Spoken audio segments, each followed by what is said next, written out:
You're eating clean, chicken, brown rice, maybe a salad, yet your waistline refuses to budge. In fact, you feel bloated and sluggish just minutes after your last bite. Most people believe what they eat is the only thing that matters. But your biology is screaming a different truth. The order of your food is what's quietly fueling your dad bod or stubborn belly. Inside you, there is a hidden predator. This is visceral fat, a toxic yellowish sludge suffocating your liver and heart. Every time you take that first bite of a carb or sugar, you're not just eating.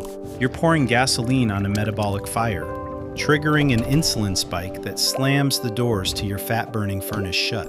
But there is a biological shield. By simply eating your protein first, you create a chemical buffer that forces your body to stop storing and start cannibalizing its own internal fat stores for energy. This is the science of the first bite rule. In this video, we're revealing why the first 60 seconds of your meal decide whether you stay trapped in a fat storage loop or finally melt away the toxic vaults of visceral fat from the inside out.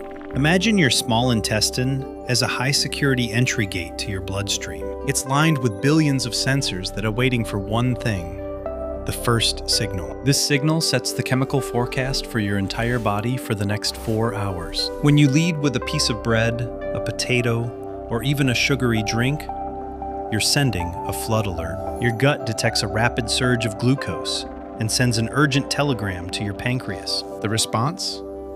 An insulin explosion. Think of insulin as a metabolic key.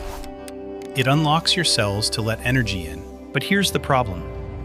Your visceral fat cells are the most energy-hungry vaults in your body. When insulin spikes early, these toxic fat cells around your organs swing their doors wide open, ready to suck up every excess calorie before your muscles even have a chance. But when you eat protein first, a piece of salmon, an egg, or a few bites of chicken, the first signal changes completely. Your gut releases a powerful hormone called GLP-1. This is your body's natural brake system.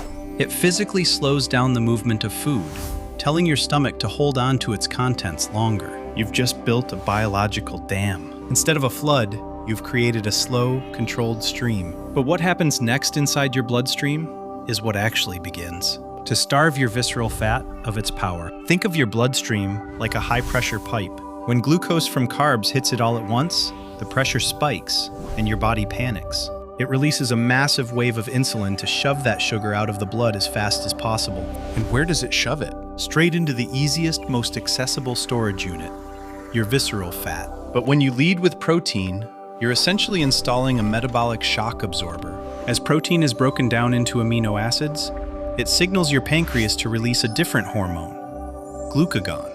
Glucagon is the polar opposite of insulin. While insulin is the storage officer, glucagon is the release officer. By eating protein first, you balance the chemical equation. Even when the carbs eventually follow, that initial protein layer has already stimulated the release of enzymes that coat the lining of your stomach.